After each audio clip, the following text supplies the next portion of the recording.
আসসালামু আলাইকুম বন্ধুরা, সবাইকে স্বাগতম জানাচ্ছি আজকের এই নতুন ভিডিওতে। আজকে আমরা আলোচনা করব একটি প্যারাগ্রাফ ডেঙ্গু ফিভার নিয়ে। তাহলে ভিডিওটি শুরু করছি। Dengue is the viral disease spread by a mosquito named Aedes. The Aedes mosquito is the main culprit spreading this disease. The disease prevails mostly in tropical countries like ours.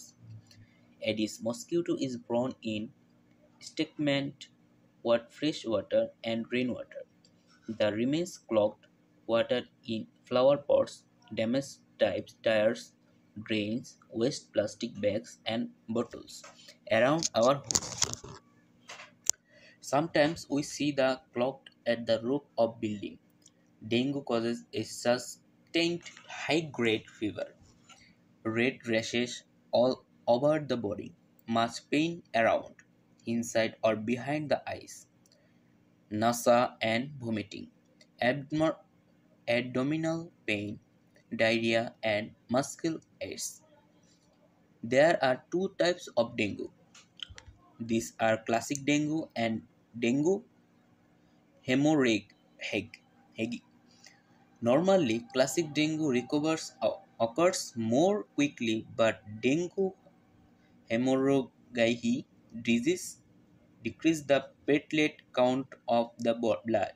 It causes bleeding, organ failure, and even death. There is no vaccine against dengue, so prevention is very critical.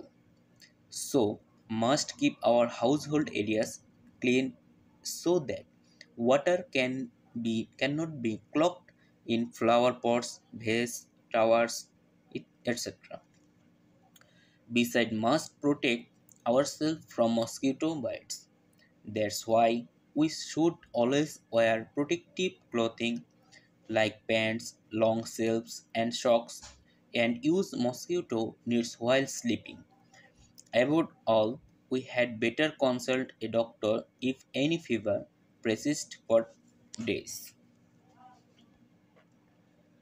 Bangla অনুবাদ। Dengue একটি ভাইরাসজনিত রোগ যা Aedes নামক মশা দ্বারা ছড়ায়।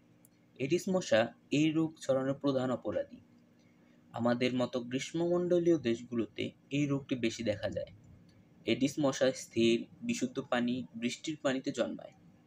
আমাদের বাড়ির চারপাশে ফুলের টব, নষ্ট টায়ার, ড্রেন, বর্জ্য, প্লাস্টিকের ব্যাগ এবং বোতলে পানি জমে থাকে। অনেক সময় আমরা ভবনের ছাদে পানি জমে থাকতে দেখি। ডেঙ্গু একটি দীর্ঘস্থায়ী উচ্চ গ্রেডের জ্বর যা সারা শরীরে লাল ফুসকুড়ি, চোখের চারপাশে, ভিতরে বা পিছনে প্রচুর ব্যথা, বমি বমি ভাব এবং বমি, পেটে ব্যথা, ডায়রিয়া এবং পেশি ব্যথার কারণ হয়।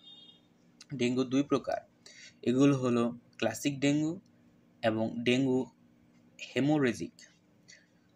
সাধারণত ক্লাসিক ডেঙ্গু পুনরুদ্ধার দ্বারাও আরও দ্রুত ঘটে, তবে হেমোরেজিগাস ডেঙ্গু রক্তে প্লেটলেটের সংখ্যা হ্রাস করে। এটি রক্তপাত এমনকি মৃত্যু ঘটায়। ডেঙ্গুর বিরুদ্ধে কোনো ভ্যাকসিন নেই, তাই প্রতিরোধী খুবই গুরুত্বপূর্ণ। আমাদের চারপাশে পরিষ্কার রাখতে হলে যাতে ফুলের পাত্র, ফুলদানি, টায়ার ইত্যাদিতে পানি জমে না থাকে। এছাড়া মশার কামড় থেকে নিজেদের রক্ষা করতে হবে, তাই আমাদের সবসময় প্যান্ট, লম্বা হাতা এবং মোজা পরা উচিত এবং ঘুমানোর সময় মশারি ব্যবহার করা উচিত। সর্বোপরি, কয়েকদিন ধরে জ্বর থাকলে আমাদের ডাক্তারের সাথে পরামর্শ করা ভালো। ধন্যবাদ সবাইকে আজকের ভিডিওটি দেখার জন্য। যদি ভিডিওটি ভালো লেগে থাকে এবং তোমাদের উপকারে হয়ে থাকে তাহলে অবশ্যই চ্যানেলটিকে সাবস্ক্রাইব করে ভিডিওটিতে লাইক করে আমার পাশে থাকবে। ধন্যবাদ সবাইকে। আসসালামু আলাইকুম ওয়া রাহমাতুল্লাহি ওয়া বারাকাতুহু।